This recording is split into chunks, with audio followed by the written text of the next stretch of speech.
ఎప్పుడైనా ఎక్కడైనా మీ చేతిలోనే వార్తా ప్రపంచం.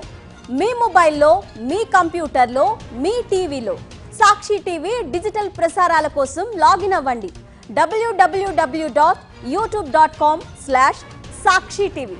సబ్స్క్రైబ్ సాక్షి టీవీ యూట్యూబ్ ఛానల్. హిమాచల్ ప్రదేశ్లోని సిర్మౌర్ జిల్లా కున్హద్ గ్రామానికి చెందిన ప్రదీప్, కపిల్, నేగి అన్నదమ్ములు. వీరిద్దరూ సునీత అనే ఒకే యువతిని ఇటీవల వివాహం చేసుకున్నారు. ప్రదీప్ ప్రభుత్వ ఉద్యోగి కాగా కపిల్ విదేశాల్లో పనిచేస్తున్నాడు. 3 రోజుల పాటు సాగిన ఈ వివాహ వేడుకకు పెద్ద సంఖ్యలో బంధువులు తరలివచ్చారు. 2 లేదా అంతకంటే ఎక్కువ మంది సోదరులు ఒకే మహిళను పెళ్లాడే జోడీదార సాంప్రదాయం ఈ హిల్ స్టేట్ హిమాచల్ ప్రదేశ్ లో ఇప్పటికీ ఉంది. దీన్ని జజ్గాను పిలుస్తారు. పెళ్లి కొడుకు ఇంటికి వధువును ఊరేగింపుగా తీసుకొస్తారు. ఇక్కడ జరిగే వివాహ తంతును సీంజ్గా వ్యవహరిస్తారు. ఆ మహిళకు పుట్టే పిల్లలకు భర్తల్లో పెద్ద సోదరుని తండ్రిగా పేర్కొంటారు. చట్టం ప్రకారం ఈ సాంప్రదాయంపై నిషేధం ఉన్నప్పటికీ జోడీదార్ చట్టం ప్రకారం స్థానిక ప్రభుత్వం దీన్ని గుర్తిస్తున్నట్టు తెలుస్తోంది. హిమాచల్ ప్రదేశ్, ఉత్తరాఖండ్ సరిహద్దు ప్రాంతాల్లో హట్టి అనే తెగ ఉంది. సిర్మౌర్ జిల్లాలో పర్వత ప్రాంతాల్లోని దాదాపు 450 గ్రామాల్లో వ్యాపించి ఉన్నారు. వీరి జనాభా దాదాపు 3 లక్షలు. శతాబ్దాలుగా ఈ సాంప్రదాయం ఉన్నప్పటికీ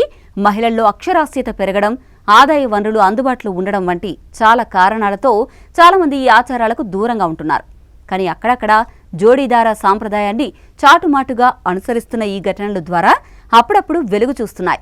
ఉత్తరాఖండ్లోని జౌన్సార్ బాబర్, హిమాచల్లోని కిన్నౌర్ ప్రాంతాల్లోనూ దీనిని ఇంకా పాటిస్తున్నారు.